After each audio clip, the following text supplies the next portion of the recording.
रतन टाटा यांच्या पार्थिवाचं अंत्यदर्शन घेण्याकरता एनसीपीएत आता तोबा गर्दी होण्यास सुरुवात झालेली आहे। साधारणतः 10च्या दरम्यान हे पार्थिव एनसीपीए मध्ये दाखल झालेलं आहे। ही दृश्य आपण पाहतोय। उद्योग, सांस्कृतिक, राजकीय, सामाजिक अशा विविध क्षेत्रातील मान्यवर, टाटा समूहाचे अनेक वरिष्ठ कनिष्ठ कर्मचारी त्या ठिकाणी एनसीपीए मध्ये रतन टाटा यांच्या अंत्यदर्शनाकरता दाखल झालेले आहेत।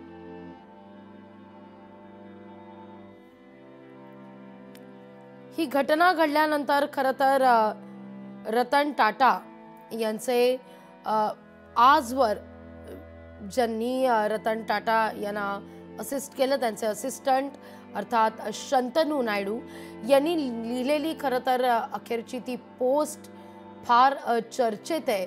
ती पोस्ट अशी आहे, grief is the price to pay. दुःखाची किंमत ही मोजावीच लागते। आणि ही खरं तर पोस्ट मनाला चटका लावणारी आहे। केवळ 30 वर्षांच्या या शंतनू नायडू यांनी आजवर टाटा समूहामध्ये अनेक वरिष्ठ पदक ही सांभाळलेली आहे, समर्थपणे सांभाळत आहेत आपण म्हणूया। पण असिस्टंट म्हणून आणि एक मित्र आणि मित्रत्वाचं रतन टाटा आणि शंतनू यांचं असलेलं नातं अवघ्या जगानं पाहिलेलं आहे।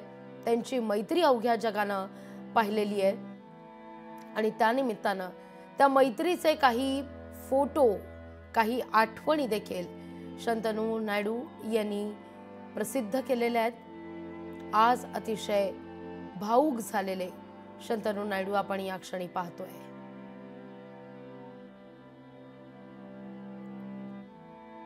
साधारणतः संध्याकाळी 4 वाजेपर्यंत रतन टाटा यांचे हे पार्थिव या ठिकाणी अंत्यदर्शनाकरता ठेवलं जाणार आहे।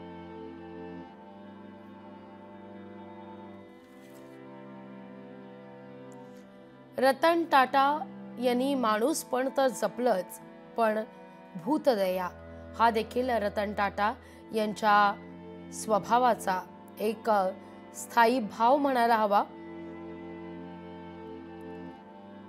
रतन टाटा यांचं श्वानप्रेम हे सर्वश्रुत आहे। एक किस्सा खरं तर रतन टाटा यांच्याबद्दल सांगितला जातो श्वानप्रेमा संदर्भातला।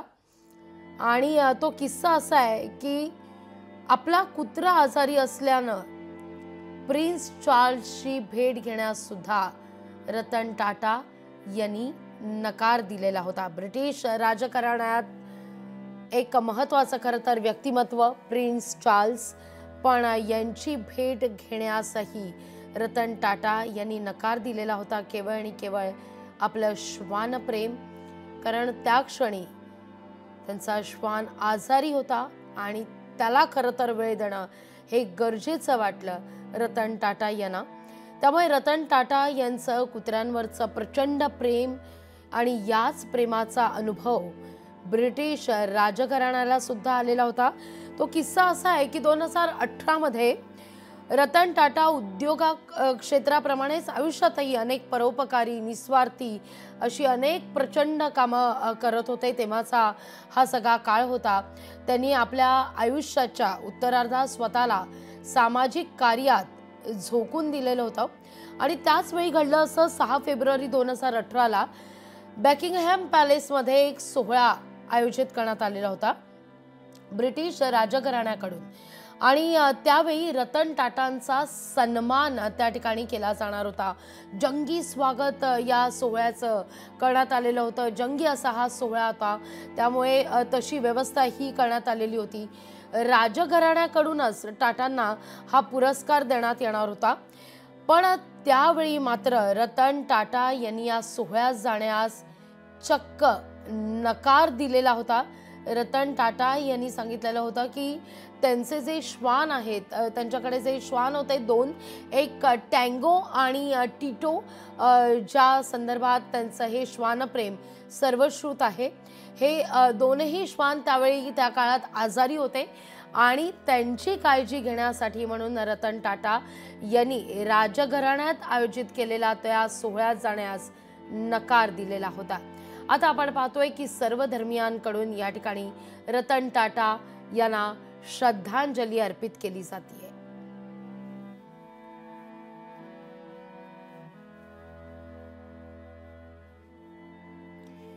ही थेट दृश्य आपण पाहतोय, सर्व धर्मियांकडून या ठिकाणी आता रतन टाटा यांना श्रद्धांजली दिली जाते।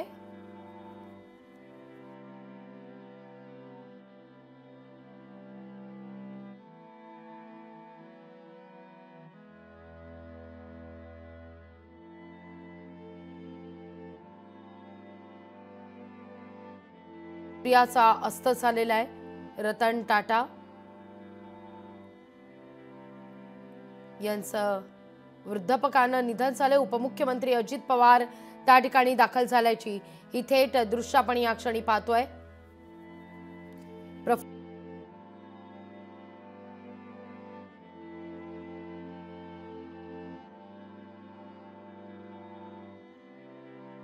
दृश्य आपण पाहतोय, राज्याचे उपमुख्यमंत्री अजित पवार, प्रफुल्ल पटेल त्या ठिकाणी पोहोचलेले आहेत अंत्यदर्शनाकरता रतन टाटा यांच्या।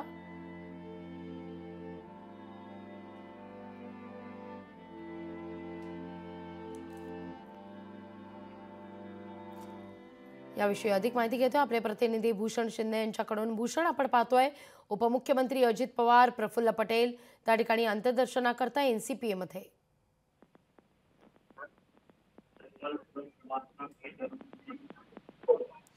भूषणशी पुन्हा एकदा आपण संपर्क साधण्याचा प्रयत्न करूया। भूषणचा आवाज आपल्यापर्यंत व्यवस्थित पोहोचत नाहीये। मी माझ्या पीसीआय टीमला विनंती करेन की त्यांनी पुन्हा एकदा भूषणशी संपर्क साधावा।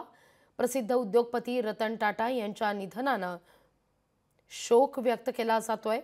विविध क्षेत्रातील मान्यवर रतन टाटा यांच्या पार्थिवाचं अंत्यदर्शन घेण्याकरता एनसीपीएत दाखल होत आहेत। राज्याचे उपमुख्यमंत्री अजित पवार, प्रफुल्ल पटेल देखील त्या ठिकाणी पोहोचलेले आहेत। शासकीय इत्तमामात रतन टाटा यांच्या पार्थिवावर अंत्यसंस्कार होणार आहेत, तर राज्य सरकारकडून एक दिवसाचा दुखवटा देखील जारी करण्यात आलेला आहे।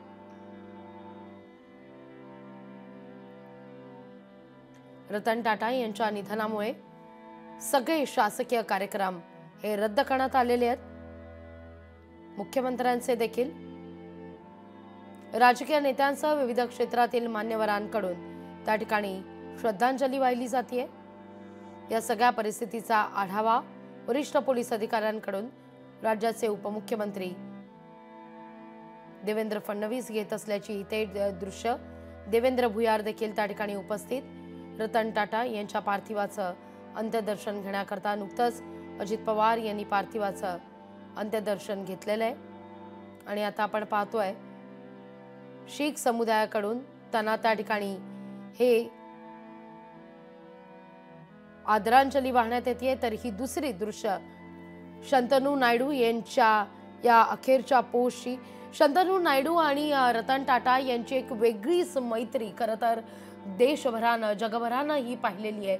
आणि अशा वेळी जेव्हा आपला सच्चा मित्र आपल्याला सोडून जातो त्यावेळी नेमकी काय भावना असते। The whole that this friendship, काय म्हटलेलं आहे शंतनू नायडूनं ते आपण पाहूया। मी पीसीआय टीमला विनंती करेन त्यांनी ते ट्वीट दाखवावं। ते ट्वीट नेमकं काय? The whole that this friendship has now left with me. I will spend the rest of my life trying to feel. Grief is the price to pay for love. Goodbye, my dear lighthouse. असं म्हणत शंतनू नायडू यांनी ही अखेरची मानवंदना आपल्या मित्राला, आपल्या सच्चा दोस्ताला दिल्याचं ही दृश्य आहेत। अधिक माहिती घेतो आपले प्रतिनिधी भूषण शिंदे यांच्याकडून। भूषण, काय अधिक माहिती या सगळ्या संदर्भात? आपण पाहतोय एकीकडे शंतनू नायडू यांनी ट्वीट करत आपल्या मित्राला अखेरची मानवंदना दिलेली आहे। खरं तर हे वाक्य फार अंगावर येणार आहे Bhushan, grief is the price to pay. दुःखाची किंमत ही तुम्हाला मोजावीच लागते. पण आता आपण पाहिलंय उपमुख्यमंत्र्यांनी देखील पार्थिवाचं अंत्यदर्शन घेतलेलं आहे. कोण कोण त्या ठिकाणी पोहोचतंय भूषण? 30 लाखवी प्रसिद्ध उद्योजक रतन टाटा यांच्या अंतिम दर्शनासाठी आता अनेक दिग्गजांची मांदियाळी आपल्याला इथं पाहायला मिळत आहे. अनेक जण इथं यायला सुरुवात झालेली आहे. एकंदर रतन टाटा यांचा जो चाहता वर्ग आहे त्यांचा संपूर्ण स्टाफ. भूषण, माफ करा, काही सेकंद तुम्हाला थांबवतीये. सबसे जो वीक आदमी है उसके साथ आपका जो व्यवहार है वो इंसानियत है. सर, बिजनेसमैन तो बहुत सक्सेसफुल थे, उन्होंने मनी फोल्ड बढ़ाया जो पूरा रेवेन्यू था अपने ग्रुप का, लेकिन इंसान के तौर पे बहुत सफल है. आपने बताया हमेशा उन्होंने बिजनेस के ऊपर देश को तरजीह दी. अगर बिजनेस में फायदा हो रहा है और देश के नुकसान में तो उसको छोड़ देते. मैं आपको एक बात बोलूं, मैंने ये लिखा भी हुआ है. 2008 में मैंने लिखा था. मैं नरेंद्र मोदी जी के घर था गांधीनगर में, तो उनने मुझे पूछा कल कहाँ जा रहे हो, तो मैंने कहा बम्बई.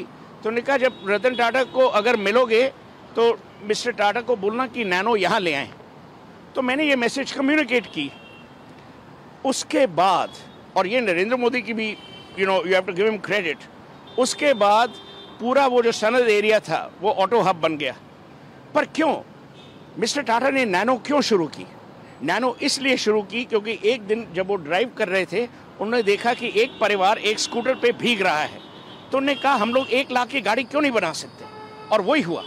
पर मैं अब ये बोलना नहीं चाहता, कंपटीशन ने एक बहुत ही भयानक रोल प्ले किया था, उसके बारे में ये अभी समय नहीं है बोलने का. एयर इंडिया जब वापस आया 2022 में, उनके मन में जो खुशी थी, क्योंकि आप याद रखिए उन्होंने जितना एयरलाइंस में इन्वेस्ट किया है और एयरलाइंस को वो इतनी अच्छी तरह जानते और कोई नहीं जानता. उन्होंने चेयरमैनशिप से रिटायर होने के बाद जब फुल टाइम वो नहीं काम कर पा रहे, तो उनकी जो छोटे इन्वेस्टमेंट जहाँ भी लगाए वो सारे बहुत अच्छी तरीके से. वही तो मैं आपको बोल रहा हूँ, वो क्योंकि रतन टाटा भारत और भारतीय में विश्वास करते थे. जब मोदी जी ने स्टार्टअप इंडिया किया उसके कई साल पहले रतन टाटा ने इन्वेस्ट किया, और रतन टाटा जानते थे कि जहां वो इन्वेस्ट करेंगे उन लोगों की बिजनेसेस में और लोग इन्वेस्ट करेंगे. इसी भरोसे पे कि रतन टाटा ने इन्वेस्ट किया तो उन्हें प्रोत्साहन किया, उन्हें इंकरेजमेंट दी. ये कोई नहीं करता. उनकी मैंने कई सारे ऐसे छोटे किस्से हैं जो मशहूर हैं कि जब उन्होंने एक छोटे ह्यूमैनिटेरियन टच के लिए कुछ बहुत बड़ा एक स्टेप लिया हो. जैसे अभी आप हम बता रहे थे कि उन्होंने किंग चार्ल्स का एक न्योता ठुकरा दिया था. तो किंग चार्ल्स ने, उस टाइम प्रिंस चार्ल्स थे, बकिंगम पैलेस में उन्हें लाइफ टाइम अचीवमेंट अवार्ड देना था. तो मैं 3-4 दिन पहले लंदन पहुंच गया, तो टाटा साहब का मिस कॉल्स आई. तो जब मैं एयरक्राफ्ट से निकला मैंने उनको फ़ोन किया. उन्होंने कहा देखो मैं बकिंगम पैलेस नहीं आ पाऊंगा. मैंने कहा क्यों? नहीं, टीटो बीमार है. टीटो उनका जर्मन शेफर्ड था. मैंने कहा मीन्स? ही सेज नहीं. तो मैंने उस टाइम प्रिंस चार्ल्स को जाके बोला. उन्होंने कहा देखो ये है इंसान जो हर आदमी, हर कुत्ते, हर पशु के बारे में सोचता है. ये इंसानियत है. सर, आप उनके काफ़ी करीब थे, उनके हर पहलू से आप वाकिफ थे. अच्छे बिजनेसमैन, एक सक्सेसफुल पायलट, अच्छे इंसान, एक अच्छे कंपनी के लीडर. आप कैसे चाहते हैं कि दुनिया उनको याद करे, रतन टाटा को? पद्म विभूषण रतन टाटा, बिजनेसमैन रतन टाटा, ये किस तरीके से? भारत का रतन, बस वो यही चाहते थे कि लोग उन्हें प्यार से, विनम्रता से और मोह से याद करें. उन्हें कोई अवार्ड ऑनर जो थी, कोई अवार्ड ऑनर ऐसी नहीं है जो उन्हें नहीं मिली. वो भारत के रत्न हैं, भारत के रत्न रहेंगे. और मैं समझता हूँ कि रतन टाटा शायद स्वर्ग चले गए हैं, ही हैज लेफ्ट, अब दुनिया में नहीं रहे, पर हमारे दिलों में, हमारे दिमाग में, हमारी संस्कृति में वो ज़रूर रहेंगे. एक लॉन्ग पेंडिंग डिमांड है जो पूरे कंट्रीमेन में काफ़ी लोग ये मांग करते रहे हैं कि रतन टाटा को भारत रत्न दिया जाना चाहिए. एक बिजनेसमैन जिसने फिलैंथ्रोपी को एक नई हाइट दी, एक देशभक्त. मैंने तो ट्वीट भी किया है कि मैंने, और उसमें मैंने मोदी जी को टैग किया कि भाई मेरे हिसाब से और कोई आदमी इस दुनिया में नहीं है, हमारे देश में नहीं है जिसे भारत रत्न और डिजर्विंग होना चाहिए. हाँ सर, ऐसे मौके पे कई सारी उद्योगपती रतन टाटा यांच्या अंत्यदर्शनासाठी आता नागरिकांनी मोठी गर्दी केल्याचं सध्या पाहायला मिळतंय. विविध धर्मियांकडून रतन टाटा यांना मानवंदना ही देण्यात येते. ही थेट दृश्य आपण सध्या एनसीपीए मधून पाहतोय. लोकशाही मराठी ऐका, पहा, जागरूक रहा.